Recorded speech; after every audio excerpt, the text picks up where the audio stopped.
porque políticamente pareciera que no tienen experiencia y que si llegan a gobernar les podría causar problemas. Creo que cuando hacemos un balance de las características de este binomio, pues observamos eso, una formación académica quizás limitada a no todos los aspectos de la administración del Estado, y sabemos que el Estado es un desafío enorme por la cantidad de burocracia y por el rol que el Estado ha adquirido, cómo se va a manejar la relación con los sindicatos, por ejemplo, para que un gobierno funcione se tiene que tener conocimiento muy profundo de la legislación burocrática del Estado. La plataforma política sí manifiesta algunos desafíos en la capacidad que tenga para articularse dentro del legislativo y poder conseguir apoyo de este órgano en aspectos muy importantes como aprobaciones de presupuesto o aprobación de legislación que le permita recobrar la autoridad sobre las instituciones que en este momento son ingobernables. Jimmy Morales admite que no tiene experiencia del otro lado del mostrador, pero su apoyo sería Jafet Cabrera, un hombre de izquierda, paradójicamente dentro de un partido de derecha, al que Morales le tiene confianza por su experiencia en el manejo del presupuesto y de personal de la Universidad de San Carlos de Guatemala. Jimmy siempre pone de ejemplo de falta de experiencia en la cosa pública del expresidente Juan José Arévalo, quien llegó al poder siendo pedagogo. El binomio presidenciable del FCN Nación siempre ha dicho que desde un enfoque social, los tres pilares de su plan de gobierno son la salud, educación y economía. En este último aspecto, proponen fortalecer las micro, pequeñas y medianas empresas. Pero para el analista de ACIES, Javier Brolo, realmente se conoce poco del plan de gobierno de FCN Nación. Creo que no tenemos suficiente información sobre la propuesta de FCN como para afirmar cuál es su capacidad real para conducción del Estado. Por el momento, el desconocimiento de estos actores es una interrogante que se debe resolver, ya que es un gran desafío para un binomio presidencial que cuenta con un respaldo en el legislativo limitado. Jimmy y Jafet ya están en segunda vuelta y se preparan para una lucha política contra la UNE que será complicada. Si líder fuera su contrincante, su triunfo sería más fácil, pero ahora deberá enfrentarse a un partido con una mejor estructura en el interior de la República. A cambio, la base de FCN no es fuerte. Sabemos que es un partido con bases y estructura bastante débiles. Si vemos la contraparte en el Congreso, únicamente fueron electos 12 diputados, de los cuales desconocemos su trayectoria política. Jimmy Morales y Jafet Cabrera políticamente tienen mucho que ganar y nada que perder. Ambos han sido beneficiados con el voto de una población que castigó a los políticos corruptos. El binomio presidenciable del FCN Nación, con un plan de gobierno poco conocido y una estructura partidaria débil en el interior de la República, tendrá el arresto suficiente para seguir capitalizando ese sufragio que hoy lo tiene en la recta final por la presidencia. Le damos la bienvenida a Jimmy Morales y a Jafet Cabrera. Gracias por estar con nosotros hoy en Destino 2016. Arrancamos esta conversación con una primera pregunta de Claudia Méndez Arriaza. Muchas gracias. Escuchábamos en el resumen de la presentación que hay un plan de gobierno que es poco conocido. Sin embargo, después de los resultados de la primera vuelta hemos conocido más los lineamientos que su equipo plantea. Uno de ellos se enfoca en la transparencia que usted propone para el próximo gobierno. Y parte de esa transparencia arranca con hacer público el patrimonio no solo del binomio presidencial, sino de todos los ministros que integren su gabinete. Me llama la atención lo siguiente: colocar micrófonos en los despachos ministeriales. ¿Qué es lo que pretende esta medida? ¿Hacia dónde se orienta? No solamente micrófonos o qué es lo que se plantea. Lo que nosotros hemos hablado es de invitar a los medios de comunicación a que sean nuestros verdaderos garantes ante la población para que todas las transacciones y operaciones que se hagan puedan ser públicas. Guatemala hoy lo que clama es precisamente que nada se le esconda, que esa ha sido la parte de la política vieja que ha afectado tremendamente el quehacer guatemalteco de la administración pública. Nosotros lo que queremos hablar es de que las puertas abiertas y las cámaras disponibles de los medios para que sean nuestros garantes van a darle la confianza al público, que yo creo que hoy es lo primero que nosotros debemos recuperar, la confianza de la población guatemalteca en los administradores de la cosa pública. ¿Ustedes van entonces a dar a conocer ambos su patrimonio personal y el patrimonio de sus familiares más cercanos? En el caso mío no hay ningún problema y hasta dije que estoy completamente disponible para pasar la prueba del polígrafo, ponerme a disposición de todas las instancias para que me investiguen, porque yo creo que eso es lo que el pueblo de Guatemala quiere. Jafet Cabrera, es el mismo caso. Bueno, en primer lugar, buenas noches al público guatemalteco que ve este canal. Es un honor compartir con ustedes y realmente pues estamos en la disposición de exponernos. Como al participar en política uno se expone a cualquier medida que diga la ley, y la ley dice que uno debe presentar su patrimonio al recibir un cargo de elección máxime de presidente o vicepresidente. Pero la ley dice que debe presentarse ante la Contraloría General de Cuentas. Sin embargo, es una prerrogativa del funcionario que no se haga pública esa declaración patrimonial. ¿Ustedes están dispuestos así a hacerlas públicas? Totalmente. Yo estoy de acuerdo, como ya dijo Jimmy, él también, y creo que todo aquel miembro que llegue al equipo de trabajo tendrá que hacer lo mismo, que si la cabeza del ejemplo, los otros miembros del gabinete tendrían que hacer lo mismo. ¿A cuánto asciende el patrimonio de cada uno? Pues hasta este momento no te podría decir el monto exacto del mío, ¿Pero aproximado? No creo que pase de los 5 millones de quetzales. ¿Y el del Bueno, yo candidato a tengo, vicepresidente? solo para comentarles algo, tengo una biblioteca muy valiosa. Los libros de medicina son tremendamente caros. Yo he estado actualizándome año con año en mi carrera universitaria como médico, y ahí solo tengo un patrimonio muy grande en libros que tengo que cuantificar. Pero en cuestiones de propiedades patrimonio, y de cuentas. propiedades, tengo una propiedad valuada más o menos en 4 millones y otra casa valuada en más o menos 2 millones de quetzales. 6 millones sería en propiedades. Cambiando de tema, licenciado Morales, ¿podría explicar en pocas palabras la derrota de Manuel Valdizón? El pueblo está cansado de la vieja política. Ya nadie quiere algo que ate al engaño, a la corrupción. Y yo creo que eso es lo que condenó al Partido Patriota, al Partido Rojo. Y definitivamente creo que el Partido UNE también representa eso. Y eso era parte del planteamiento que siempre se hablaba. Ya no más los mismos.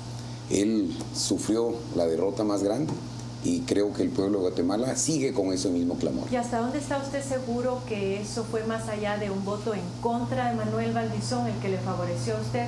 ¿Cómo hará para conservar ese voto y más que ahora superar el en contra sea un voto a favor de Jimmy Morales? La opinión pública lo está diciendo, está más que confirmado. Acabamos de regresar de una gira por todo el occidente del país y a nosotros nos están haciendo bloqueos en las carreteras, pero no para que no entremos, sino para que pasemos hablando y convocando a la comunidad y a la población.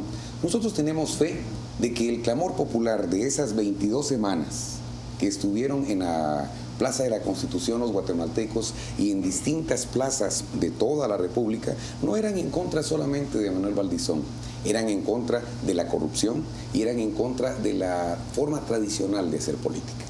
Jafet, hablando de esa forma tradicional de hacer política, esta semana te reuniste con un grupo de expatrulleros y eso es justamente una forma tradicional de hacer política, donde lo que ellos requieren es un compromiso para con un programa del cual ellos han sido beneficiarios y a cambio de eso pues poder gestionar los votos de esa estructura a favor de ustedes. ¿No es eso justamente una muestra de esa forma tradicional de hacer política? No, definitivamente no. Para nosotros lo que estamos haciendo es acercarnos con el pueblo de Guatemala. Ellos me han pedido que yo llegue, al igual que ahorita los sindicatos de muchos ministerios me están pidiendo que llegue a dialogar para que les presentemos el plan de gobierno, y yo creo que como ciudadanos, aún con los errores que ellas pudiesen cometer como individuos y como funcionarios de un sindicato, tienen el derecho a saberlo, y yo estaría dispuesto, así como fui con los expatrulleros que ahora son los reforestadores, para interpretar bien el papel que están jugando en este momento. ¿Tuvieron algún compromiso en particular entonces derivado de esa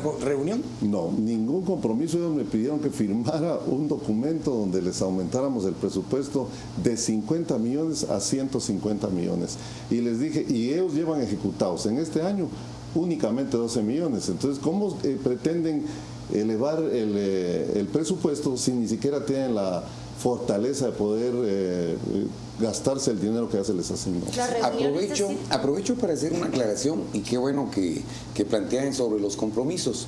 Hasta este momento, el FCN Nación, Jimmy Morales, Jafet Cabrera, no ha comprometido una sola plaza, ni ha firmado un solo compromiso que no puedan ser cumplidos. Es más, aprovecho para decirles a todas las personas que si alguien pide dinero en nombre de Jimmy Morales, en nombre del FCN Nación, por una plaza de gobierno, ni den ese dinero porque los están engañando.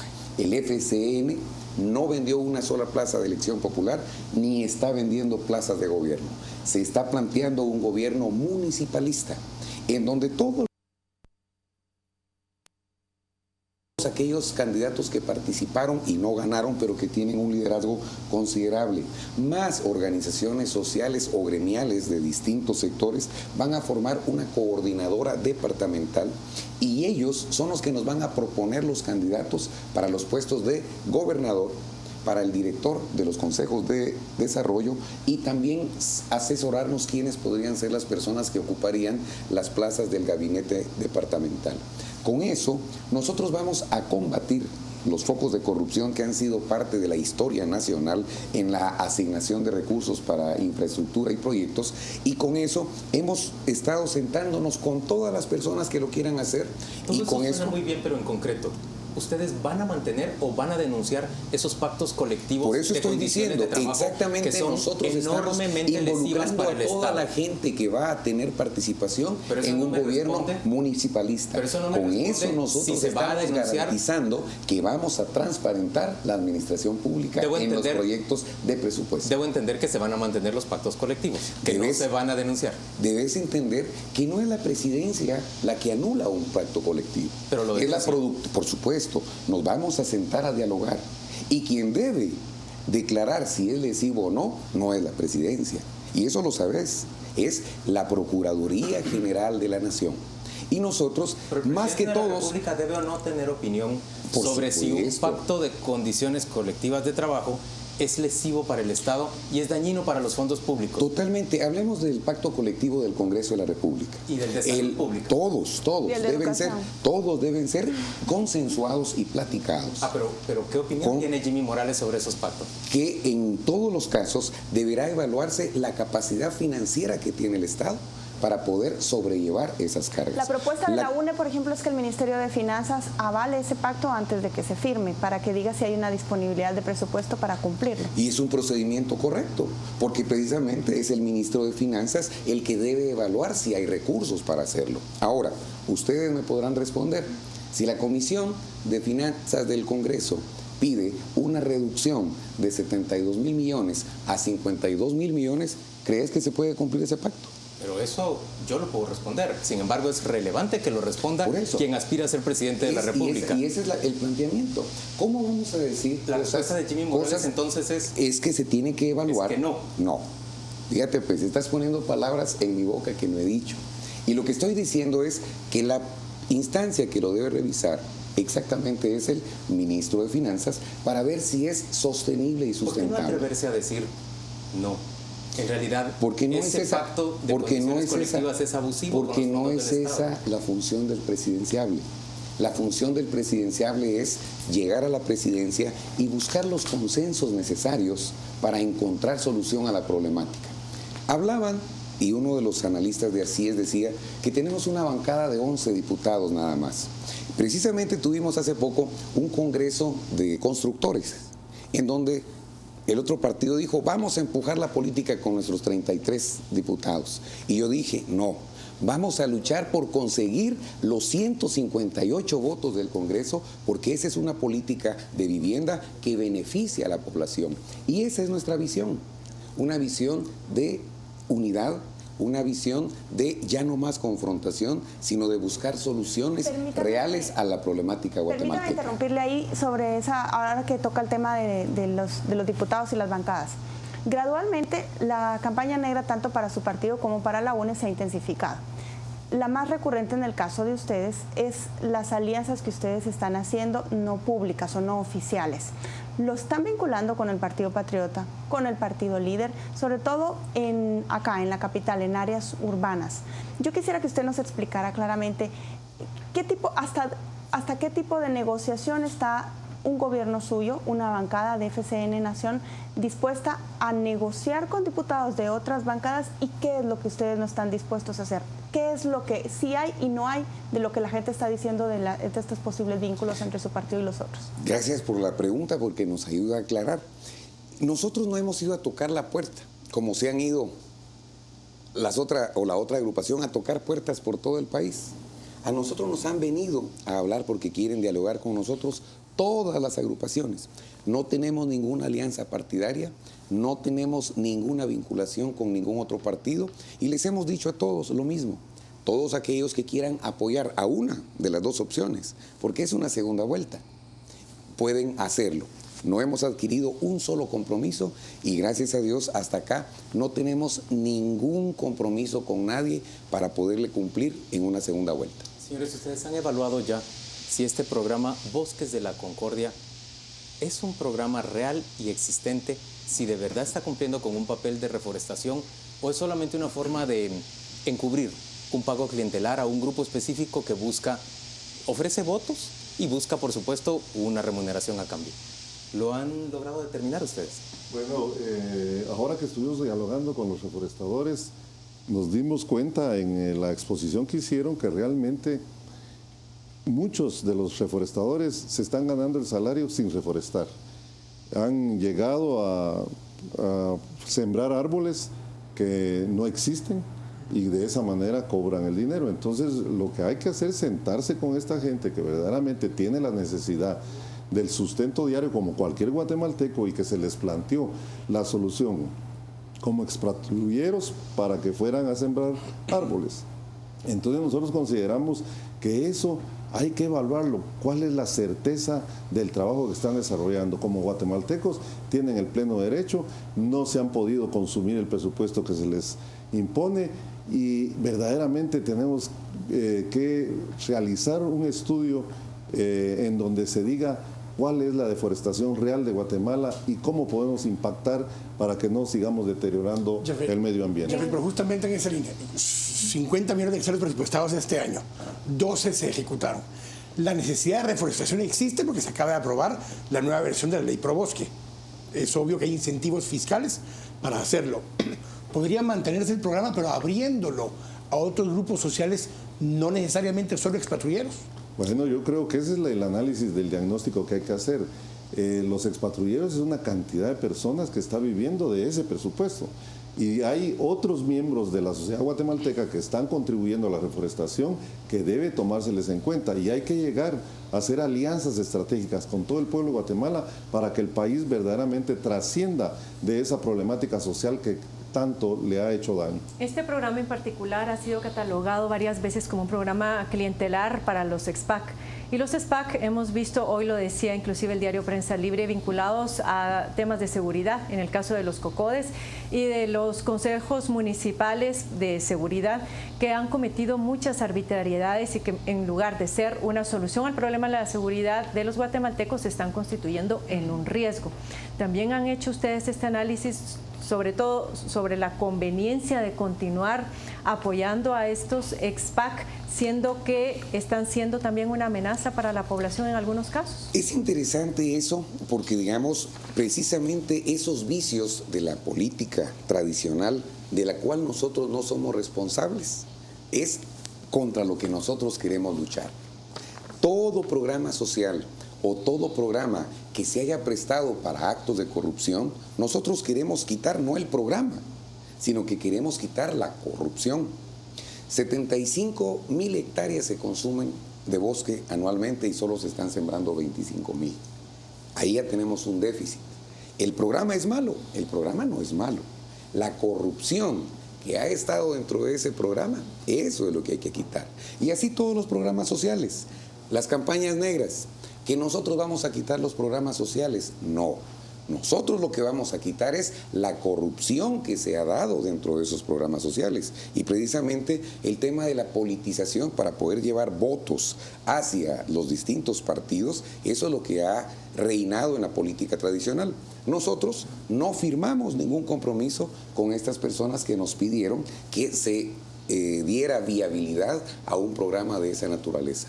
Les dijimos, hay que esperar y vamos a tratar de transparentar y luchar contra la corrupción de todos los programas de desarrollo, todos los programas sociales existentes.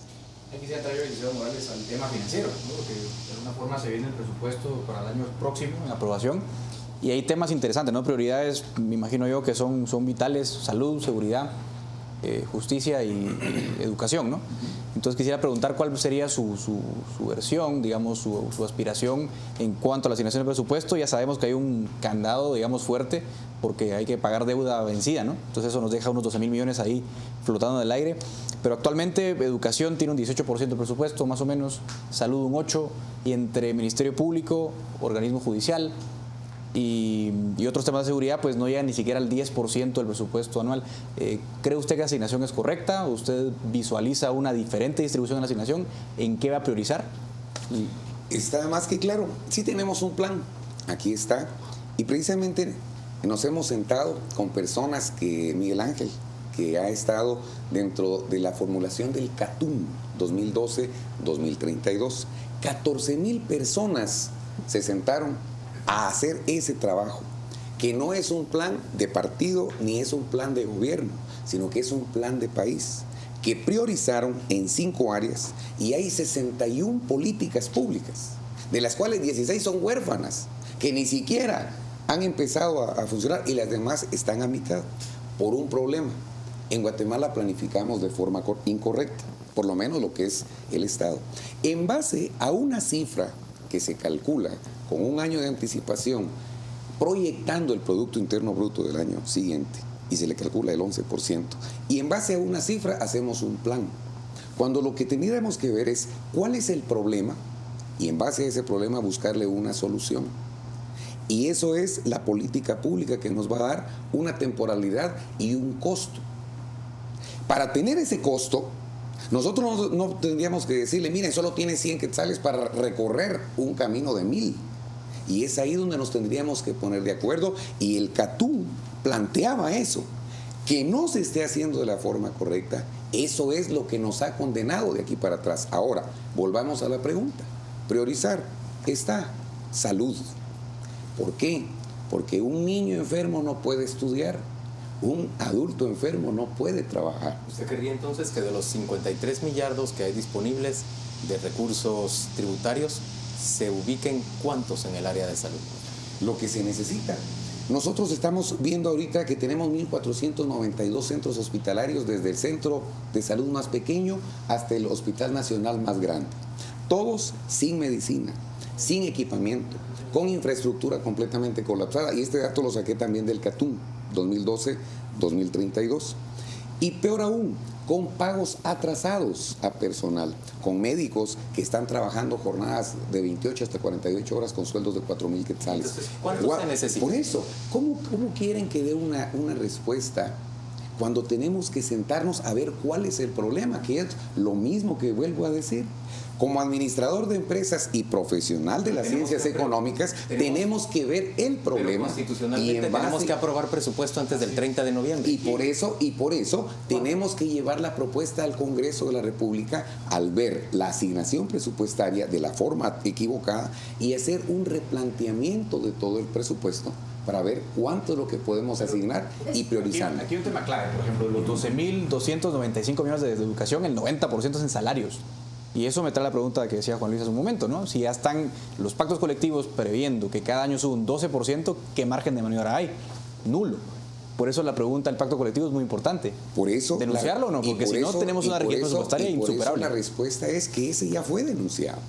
Ya está más que socialmente denunciado. Bueno, pero en práctica no, por eso. Pero entonces, fuerte, ¿no? Yo creo que este gobierno que está hoy de transición no debe esperar, sino que por el contrario, toda Guatemala, incluyendo los medios de comunicación, tenemos que unir a esa causa.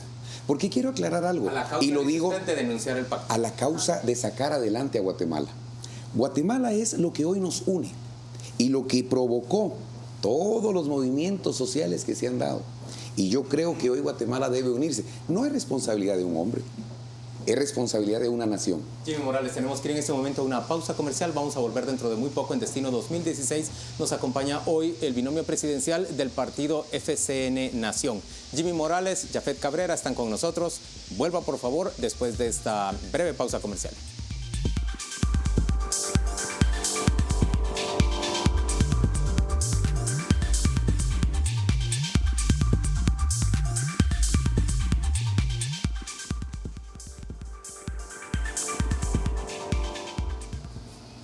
En Destino 2016, hoy nos acompaña el binomio presidencial del partido FCN Nación. Carmen Ortiz pregunta sobre el tema de salud pública. Se nos quedó en el tintero para el doctor Cabrera. ¿Cómo piensan hacer para bajar el costo de los medicamentos? Bien, el problema del costo de los medicamentos responde a que nunca ha existido un sistema de atención de salud que verdaderamente llegue a resolver la problemática. Los medicamentos, compran medicamentos, por ejemplo, de tercera generación, antibióticos para tratar una amigdalitis. Y eso es un pecado aquí en Guatemala. Muchas veces han comprado medicamentos que se quedan almacenados, que nunca se utilizan, y en lugar de estar buscando el verdadero origen de la enfermedad en la propia población, porque hay subregistros ahorita en Guatemala que no permiten tener un detalle de lo que ha pasado en la salud. Nosotros pretendemos establecer la regionalización, la descentralización y desconcentración, referencia y contrarreferencia de un hospital a otro, para que entendamos quién es el responsable de que la salud no esté verdaderamente apuntalada en el tema de la atención primaria de salud, en la atención secundaria, en la atención terciaria. Pero sí tiene usted conocimiento de que lo que se ha estado impulsando desde hace algunos meses en el seno del SICA es la subasta inversa. ¿Van a continuar ustedes con esta medida, con este proyecto? Bueno, indudablemente que esta es una ayuda, pero lo que además hay que hacer es transparentar que las compras, y nosotros pretendemos tener una auditoría preventiva, que un auditor esté presente en todas las compras.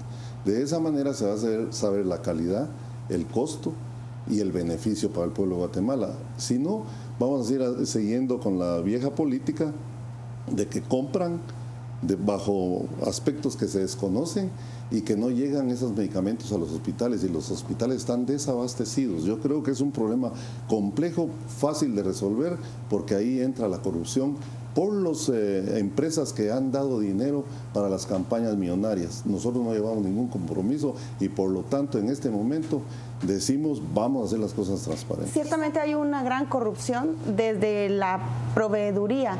Pero el otro gran problema de los medicamentos es que se los roban cuando sí llegan a los hospitales. Y ese robo de hormiga, enfrentarse a eso implica enfrentarse a un sindicato de salud muy fuerte que no admite fiscalización y que empieza a atacar por los flancos a los funcionarios, sacándoles otras cosas que desvían la atención de la fiscalización de cómo se están robando en los hospitales.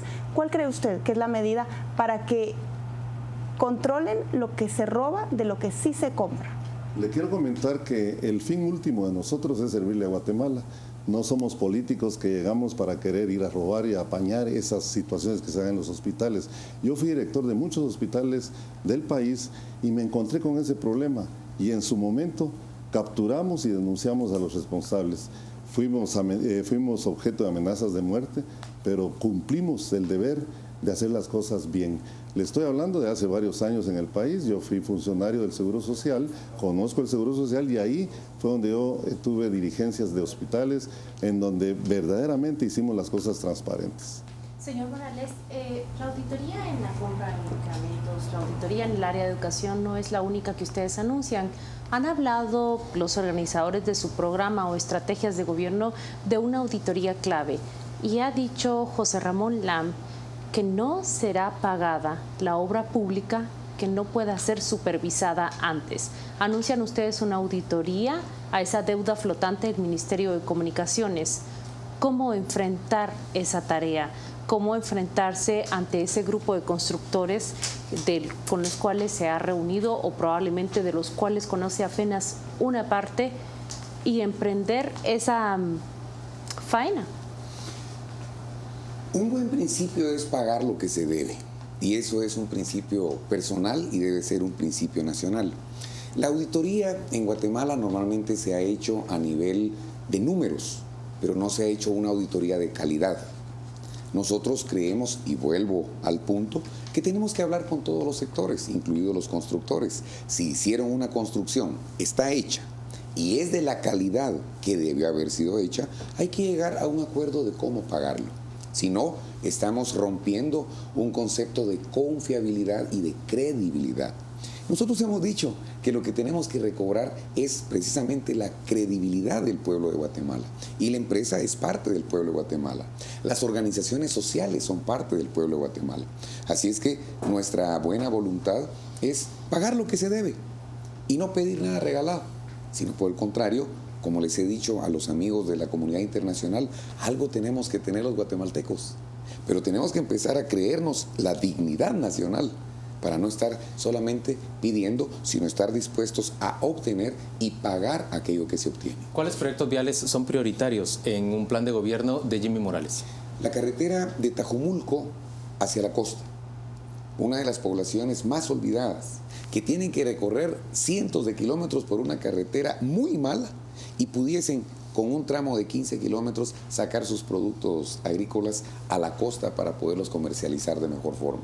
El puente de Baja Verapaz, de Salamá, que lo comunica para el departamento de Guatemala, la canoa, que podría reducir de 151 kilómetros el recorrido a 79, que también ayudaría para emergencias, para asuntos sociales, para asuntos agrarios, para asuntos de comercio.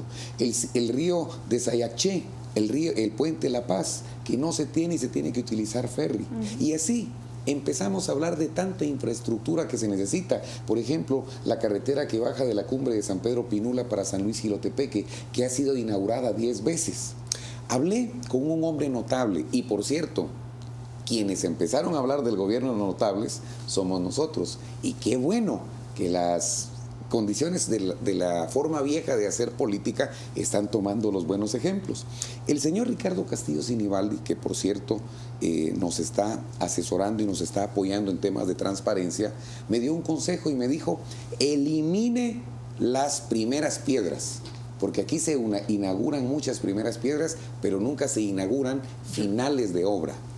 Solamente como un pequeño...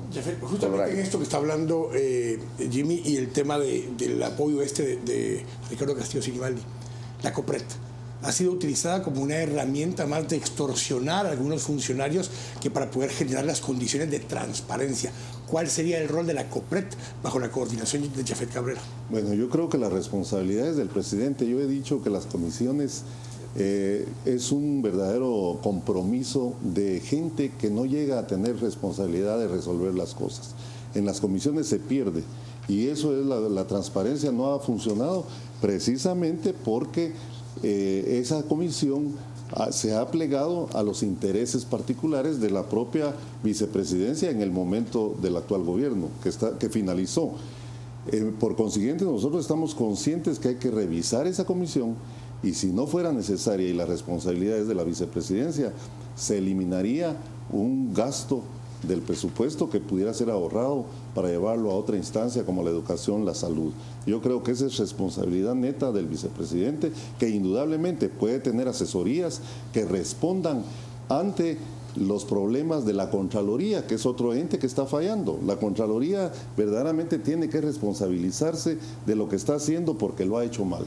Y ahí es donde el Contralor General, que si llegó por condiciones políticas, tendrá que encarar al pueblo de Guatemala y de frente decir cómo se están llevando esas auditorías de las obras que verdaderamente nunca se entregaron, que es parte de lo que ustedes estaban preguntando. Yo creo que ahí hay que hacer un diagnóstico. Si hay una deuda, pero no se construyó el edificio, eso no hay que pagarlo. Vamos a ir en este momento con nuestro compañero José Ávila.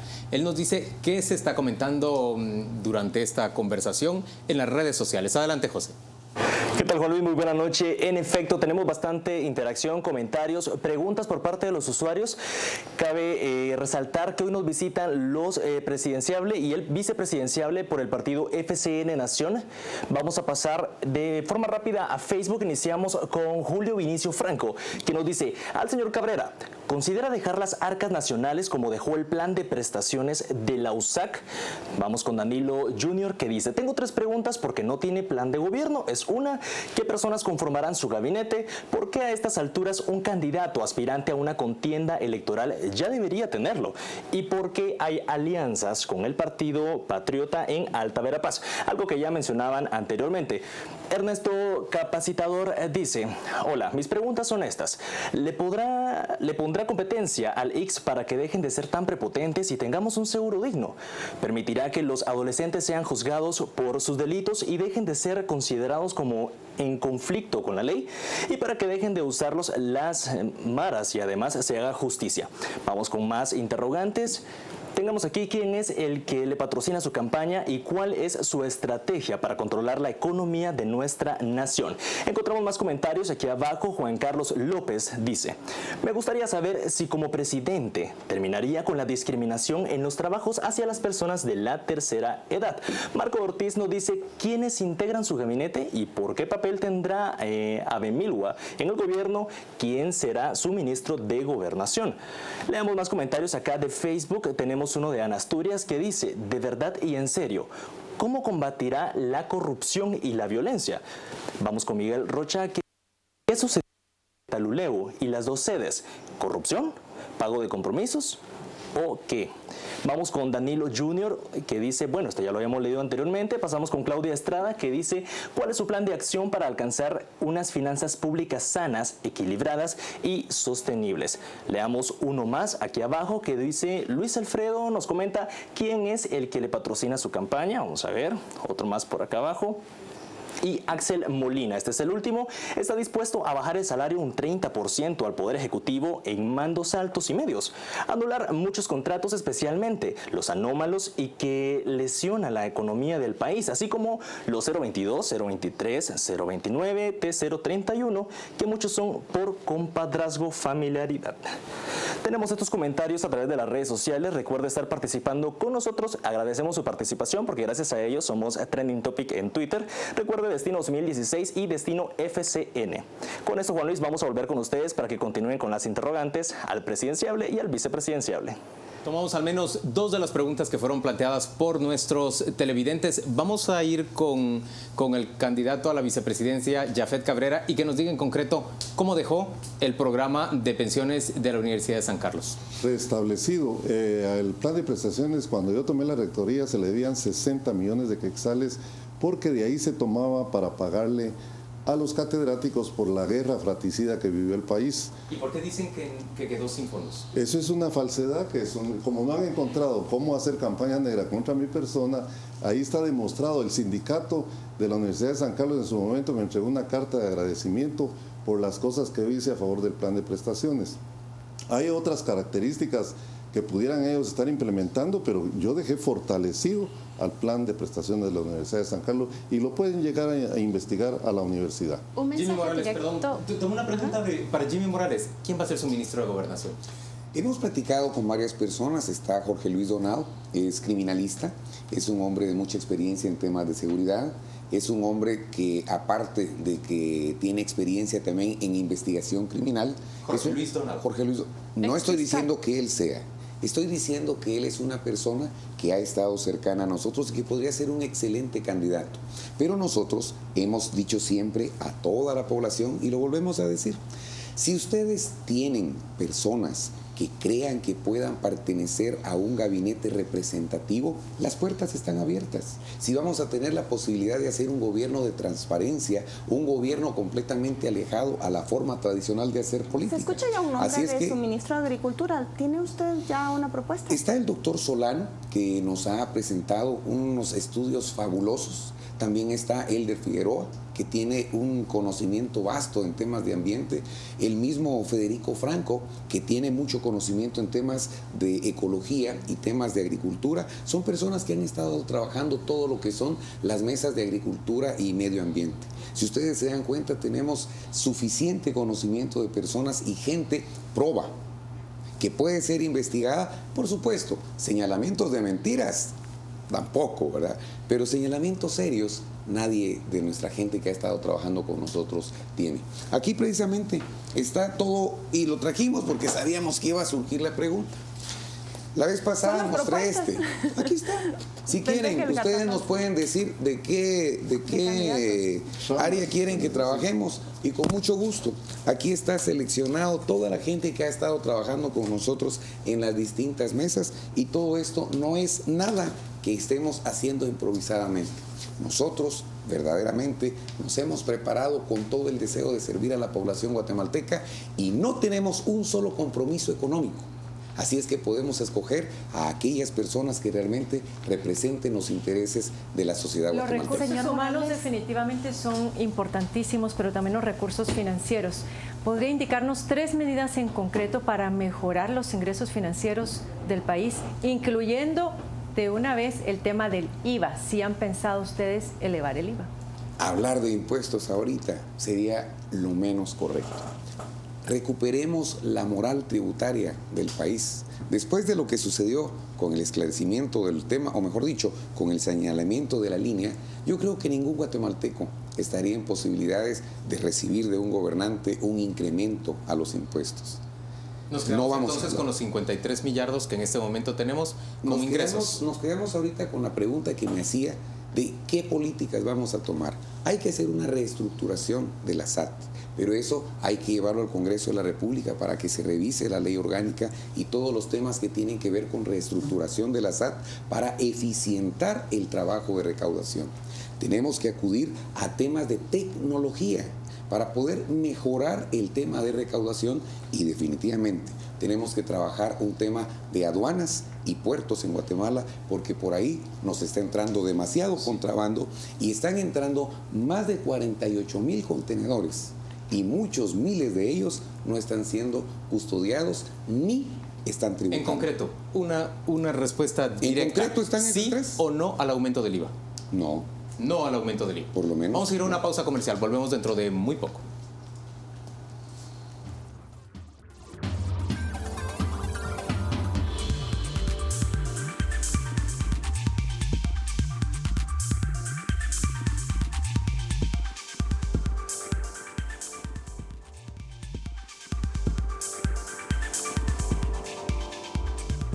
Destino 2016. Hoy conversamos con el binomio presidencial del partido FCN Nación. Y antes de darle el paso a la siguiente pregunta en términos financieros de Edgar Ortiz, yo debo preguntarle al candidato presidencial Jimmy Morales, ¿estaría usted dispuesto a participar en un debate presidencial auspiciado por el Canal Antigua, frente a las cámaras del Canal Antigua, con Sandra Torres? Toda la vida he estado dispuesto, incluso hace poquito hubo un debate y yo sí asistí. La respuesta entonces, sí. Organizamos el debate en Canal Antigua, dentro de muy poco usted tendrá noticia de este debate presidencial entre Jimmy Morales y la candidata del partido UNE, Sandra Torres. Ahora, don Edgar Ortiz tiene la siguiente pregunta. Gracias, Juan Luis. Jimmy, escuchábamos en una intervención tuya en unos medios de comunicación que hablabas de reducir el gasto. El presupuesto del Estado en 2.500 millones y se mencionaba de quetzales, ¿no? Y se mencionaba en esa ocasión que parte de la forma de reducir este rubro sería con los contratos 029. Ahora bien, viendo un poco las cifras, digamos, financieras, más o menos únicamente 500 millones de quetzales están en renglón 029. Cuando uno revisa las cifras de ejecución total del presupuesto de la Nación, hay un 30% de esos fondos que van directamente a pago de personal y un 18% que son cargos fijos. Entonces, pregunto, porque la idea suena muy bien, 2.500 millones de recorte en temas de personal, pero ¿de dónde concretamente se puede hacer esa maniobra? Considerando, uno, que son solamente 500 millones en renglón 029, que es nada, digamos, y en segundo lugar, que hay mucha rigidez, lógicamente, para despedir personal. ¿De dónde saldría ese recorte? Volvemos a la rigidez. En el 029 no hay rigidez porque ahí es donde se tienen que renovar contratos y no estamos diciendo que los vamos a anular todos. sino que estamos diciendo que aquellos que se han prestado para plazas fantasmas, aquellos que se han prestado para poder garantizar ciertos pagos de favores y ciertas cortesías. Dentro de todo lo que nuestros analistas financieros han llegado a determinar es que se puede, entre gastos superfluos, sobre facturaciones, sobre compras, sobre preciaciones de algunos temas, se puede ahorrar casi 2.500 millones de quetzales para poder generar esto en priorización de lo que nosotros consideramos como lo fundamental: salud, educación, desarrollo o fomento del desarrollo económico. ¿Pero se puede ese recorte sin una reforma a la ley de contrataciones y sin una reforma a servicio civil? En el caso del 029, sí. Que son solo 500 millones, pero los 1.000 millones restantes. No, pero es que estábamos hablando de todas las demás temas de contrataciones del Estado, que no precisamente, recordate que la ley es ley de contrataciones del Estado. Normalmente se le dice mal y se le llama ley de compras y contrataciones. Es ley de contrataciones del Estado. Cuando hablamos de contrataciones nos referimos a todo el sistema de licitaciones y a todo el sistema de contrataciones que hace el Estado. Si nosotros logramos luchar y romper contra esos vicios de corrupción que se dan desde la misma licitación, en donde se pone una cascarita que efectivamente una sola empresa puede dar ese servicio o puede dar ese producto, y es porque ya va armado el paquete. Nosotros creemos, según el análisis que se ha hecho, es que analizando el presupuesto del 2015 y 2014 como se manejó, se podría en las contrataciones del Estado recuperar 2.500 millones de quetzales. Con base a ese análisis que han hecho del presupuesto, ¿se habrán dado cuenta que a lo largo de los gobiernos consecutivos, a partir de la firma de la paz, el Ejército o el Ministerio de la Defensa experimenta altas y bajas en su asignación? En un eventual gobierno de ustedes, ¿cuál sería la tónica hacia ese ejército? ¿Aumentar su presupuesto?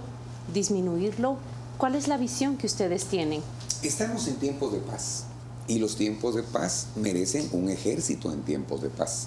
Yo creo que las amenazas actuales o las amenazas emergentes que tenemos nos llevan a pensar en priorizar tal vez no la defensa nacional, pero sí la seguridad nacional.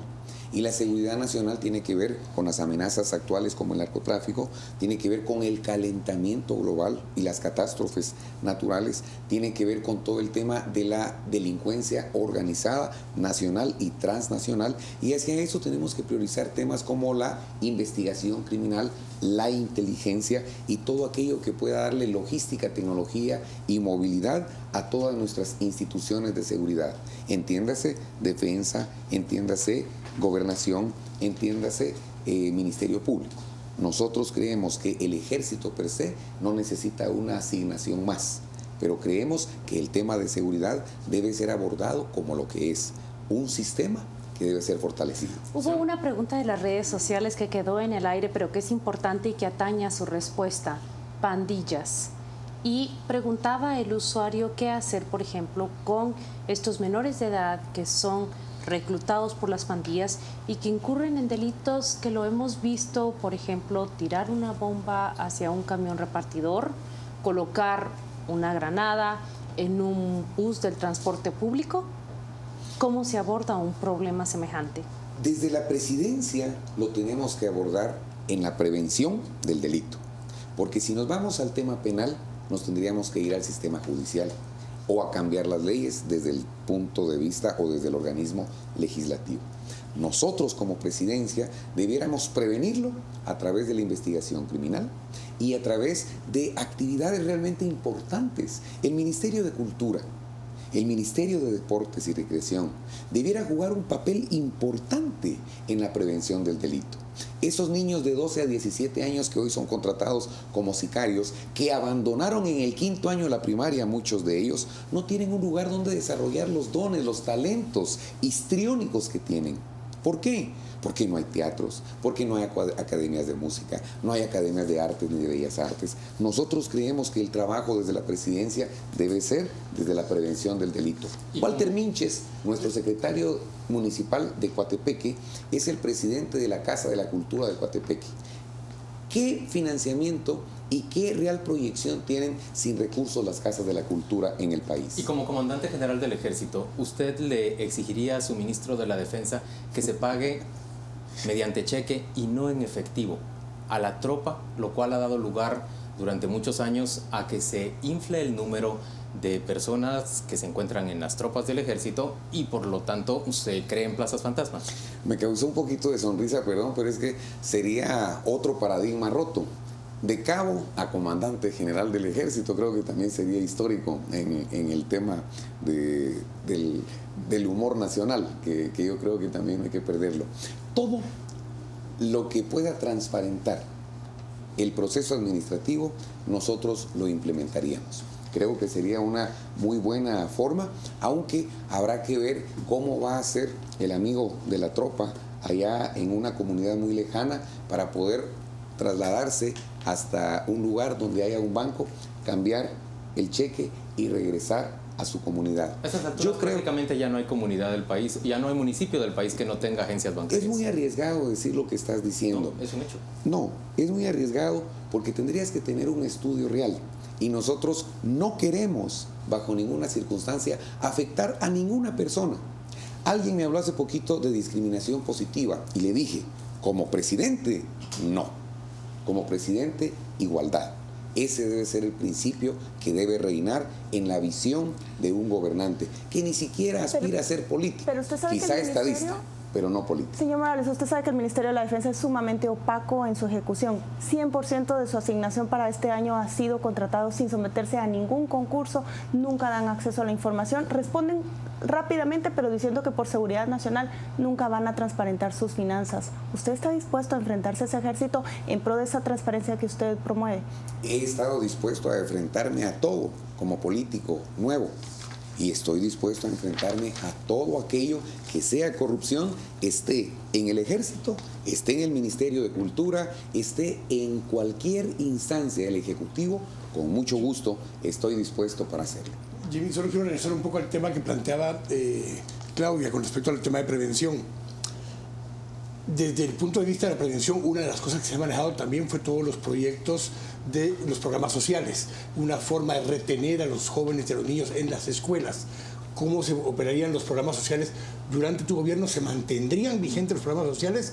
¿Y bajo qué mecanismo se podrían seguir manteniendo los programas sociales? Lo dije al principio.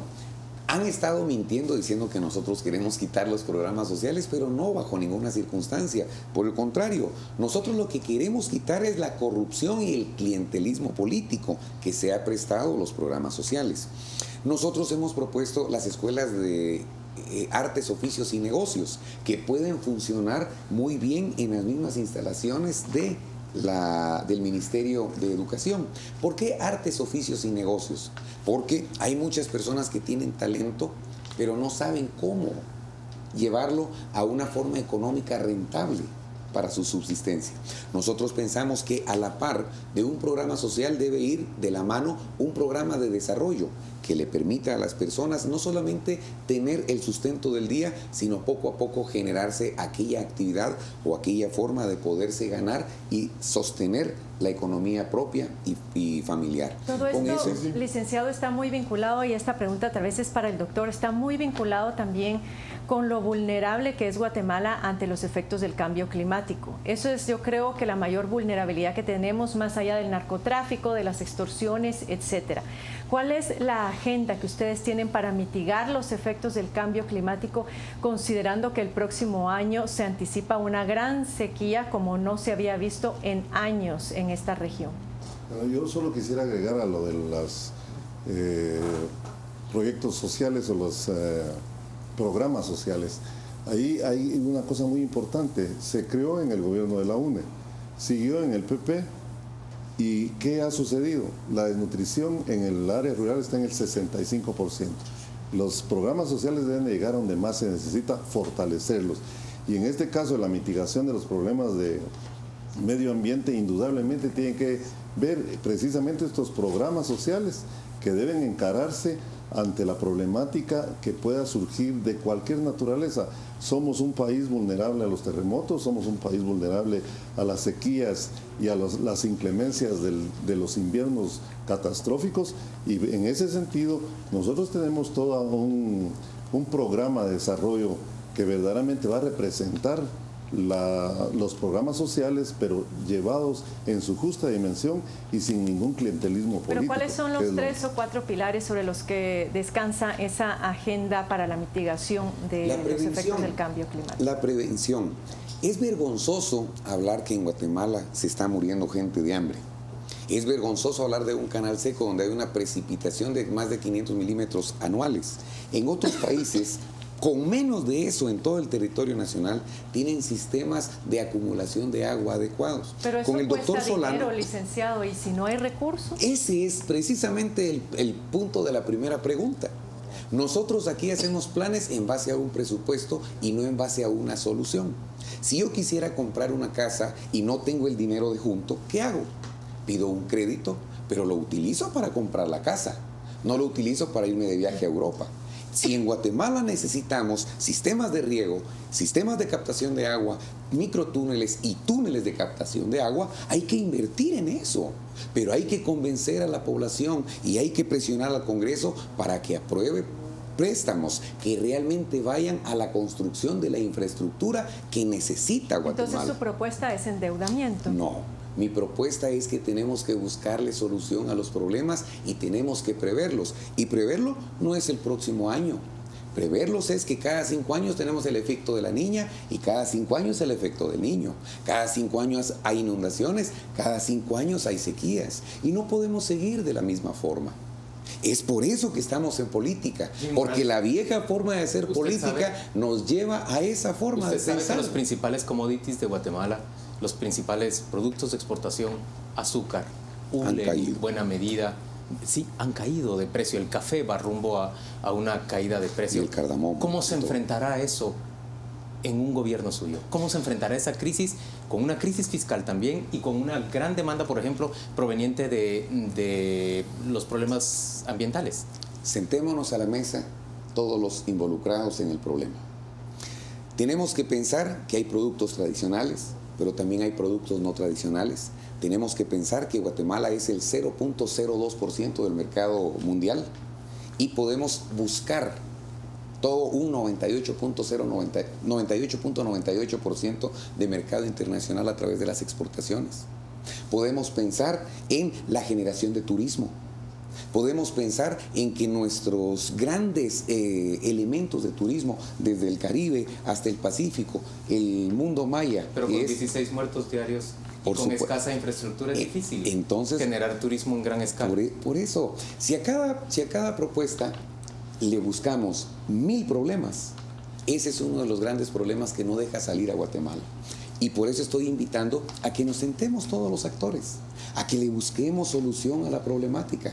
Hablemos de repatriación. Yo quisiera repatriar a gente como el inventor del Duolingo, para que viniera como un asesor ad honorem y nos ayudara a la implementación de tecnología en educación. Y que nos digan, y que nos dijeran ellos, y que nos dijeran ellos que sí se puede, porque tal vez a ellos les creeríamos las capacidades que tiene Guatemala. Me han estado llamando de todos los países, Chile, Perú, diciéndome qué se siente ser guatemalteco. Nos han dado un ejemplo. Y les digo, se siente lindo ser guatemalteco. Y lo más importante es que fue el pueblo el que creyó en sí mismo y logró derrotar y derrocar estructuras. Señores, repatriación de los... Visitó a los migrantes, solamente quisiera muy acotadamente que nos dijera, hay grandes posibilidades de que sea Donald Trump quien gane la próxima elección en Estados Unidos y ello va a afectar a los migrantes que están pues enviando sus remesas al país. ¿Qué agenda es la que usted propone de política exterior para ayudarles a ellos en sus condiciones y en esta vulnerabilidad? Diálogo con toda persona que tenga que ver con la política internacional de Guatemala y nuestra primera es la de los migrantes. Y lo puedo demostrar con hechos. Julio Girón, un guatemalteco que salió hablando en contra de los migrantes hace más de un año, yo salí en la defensa de los migrantes. Y no salí en defensa además que la dignidad de la gente que tiene el derecho de ganarse su sustento y que ha trabajado arduamente. Y así como lo hice como ciudadano, lo voy a hacer como político y como presidente con mayor razón, porque me deberé a esos más de 1.500.000 migrantes que no solamente están sosteniendo la economía nacional, sino que están sacrificando mucho más sus propios hogares, su comodidad, porque aquí no se dieron las condiciones reales para poder realizar su sueño. Vamos a hacer una ronda de preguntas rápidas y esa ronda la arranca Paola Hurtado. Abimilgua, señor Morales, en una palabra, ¿cómo lo definiría usted? Una asociación de veteranos que no tiene nada que ver con el partido. Doctor, ¿cómo se describe a usted mismo en una palabra? ¿Cómo? No, ¿Cómo se describe usted mismo en una palabra? Un hombre servidor del pueblo de Guatemala como médico que he ejercido la profesión. Para el doctor también, profesionalización docente. ¿Va a continuar con ese programa? Necesario. Yo creo que es la única manera de superarnos. Se miden todas las instancias educativas a través de la profesionalización. Entre más doctorados tengamos, entre más magíster tengamos, las cosas van a cambiar en Guatemala. ¿Pero volver a las escuelas normales o mantener la formación de los maestros en la Universidad de San Carlos? No, yo creo que hay que revisar ese tema porque las escuelas normales es un vacío que está viviendo el pueblo de Guatemala y habría que revisar qué fue lo que sucedió, porque conozco el tema desde la época que el licenciado Oscar Berché se presentó como candidato, me pidió que yo revisara ese programa y lo revisé y tenía muchas deficiencias. Lo implementaron sin estar conscientes de lo que representaría llevar a universidades privadas y a la San Carlos un elemento más con presupuestos sumamente bajos. Aprovecho para hacer una aclaración. El Ministerio de Educación no se le ha dado a ninguna persona y la señora Aceña, para quien tengo mucho respeto, no es ni se le ha hablado para que sea nuestra ministra de Educación. Jimmy, ¿China continental o Taiwán? Los dos. ¿Por qué conformarnos con uno? Si precisamente nosotros necesitamos llegar a todo el mundo, abrir las fronteras. ¿A favor o en contra de la pena de muerte? Está en la ley y yo estoy a favor. Suspendida también por el Congreso de la República. Y entonces el presidente cumple la ley. ¿En qué se diferencia usted de su contendiente? Dígalo en escasísimas palabras. Yo no soy corrupto. ¿Militares o no militares en su gobierno? Ya dije en una radio que no militares, no porque tenga algo en contra de los militares, sino porque no tengo ningún compromiso con ellos y quiero mantener la unidad nacional. Doctor, se habla de corrupción y tráfico de influencias en la USAC. En una palabra, ¿qué opina? Hay que depurarlas. Si existen las pruebas, yo creo que todo el peso de la ley debe caer en una institución como la San Carlos. ¿Combatirá los monopolios, incluyendo el de la televisión abierta? Todos los monopolios deben ser combatidos porque está en la ley. Todos. Doctor Cabrera, Eddie Stein. Una opinión de Eddie Stein. Un vicepresidente. Sin opinión. Sin Solo opinión. descripción. Descripción. Mencionaba usted la paradoja de, lo dijo, de cabo a comandante general. ¿Cuál es el personaje favorito de todos los que personificó en su carrera artística? Todos. Hay uno que no es muy famoso, se llama Don Tránsito Inseguro. Lo hice en radio hace muchos años y era muy simpático y yo creo que fue el que abrió la brecha para los más de 36 personajes que se llegaron a hacer. Jimmy Morales, Jafet Cabrera, gracias por acompañarnos en Destino 2016. Habremos de volver a verlos, por supuesto, ya como invitados al debate presidencial y también al debate vicepresidencial, señor Cabrera. Habremos de invitarlos a ambos para que podamos desarrollar esas discusiones con sus contendientes. Vamos a una breve pausa comercial, volvemos con las conclusiones de los panelistas.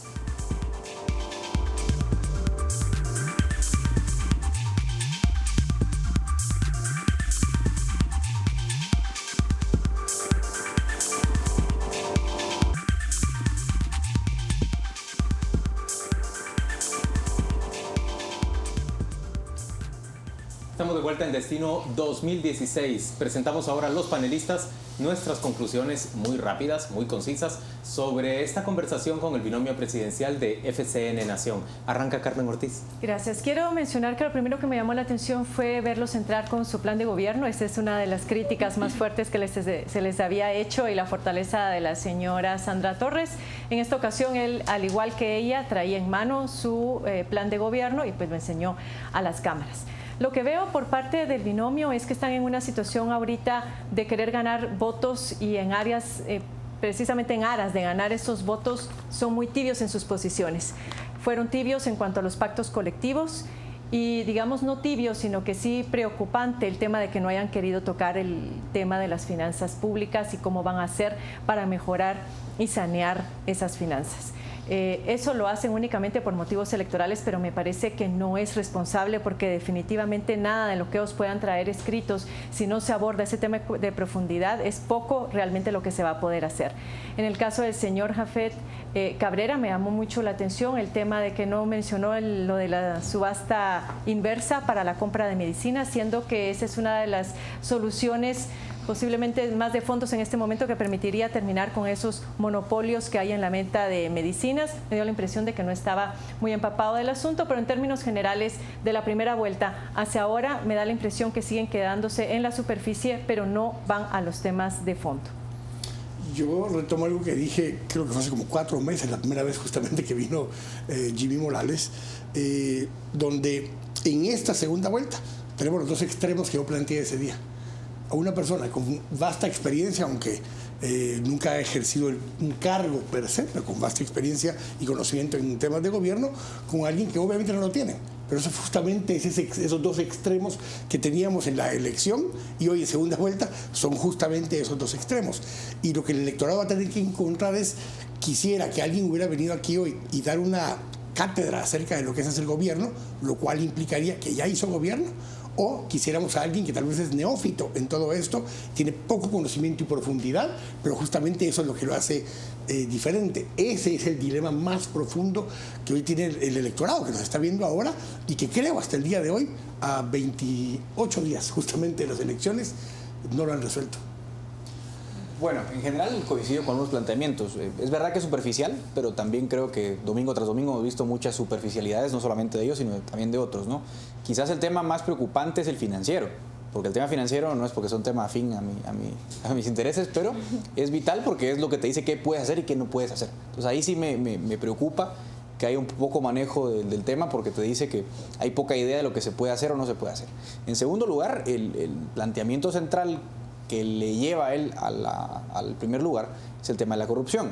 Y el tema de corrupción no es un tema moral, es un tema de incentivos y de reglas. Y me parece que el planteamiento que se hizo durante todo el programa fue como si fuese un problema moral, ¿no? Y eso es terrible, porque no cambia nada. Buenas personas no cambian un sistema corrupto, sino que unas reglas claras, ¿no? Y eso no lo vi yo en el planteamiento. En cuanto al semblante de ambos, me parece que yo no conocía, nunca tuve la oportunidad de conocer en persona a Jafet. Me parece una persona más sólida, más serena, más familiarizada con el tema político. Creo que le hace una buena mancuerna a un Jimmy que definitivamente no tiene experiencia. Creo que eso es un tema positivo y creo que sí me quedo con las falencias financieras y en temas de corrupción y justicia que me parecen completamente ausentes en el planteamiento. A mí, en cambio, en seguimiento a lo que Quique menciona, es cierto que se ha mencionado y se ha dicho mucho y se repite por todos lados que Jimmy Morales es un candidato sin experiencia, y creo que de alguna manera decir sin experiencia ha borrado o ha confundido que es una persona con una formación, una persona que se ha capacitado, y se nota, como dice Carmen Ortiz, cuando entra a este set con un programa, con un leitz de este tamaño sobre los profesionales que la acompañan, que no es el personaje vacío que se ha transmitido o de quien se ha hablado en redes sociales. Yo me di cuenta que es tibio y que no trata de acusar ni de denunciar los pactos colectivos, y me extraña muchísimo porque es el candidato que menos compromisos parece tener. Estaba en una oportunidad de poder denunciar lo que los pactos colectivos han hecho sin temor a perder votantes, todo lo contrario. Nadie está más convencido de eso que el votante de fuera, que lo ha denunciado también. Más creo que la tibieza no solo tiene que ver con que no se atreve el binomio o el partido a enfrentarse con grupos que le representan votos, como que desconocen el tema y todavía no tienen una postura. Todavía en el último segmento nos decía, vamos a sentarnos a conversar. A mí me preocupa un poco que tienen muchas respuestas en ese sentido. Conversaremos con los segmentos y tomaremos decisiones. ¿Cuánto tiempo se puede pasar uno sentándose a dialogar en un país donde el Sistema Nacional de Diálogo ha sido un fracaso, donde no hay consenso y la gente le cuesta asumir una postura y sobre todo después de que la toma, doblegar la postura, la perspectiva que tiene? Eso es uno. Lo otro es que a pesar de esa tibieza, yo veo que el candidato, la reacción que provoca en los votantes o en la ciudadanía, es que convence, no tanto porque da respuestas puntuales o lo que algunos quisiéramos oír, sino porque él tiene una buena manera de llegar a la gente y al votante parece que le es suficiente.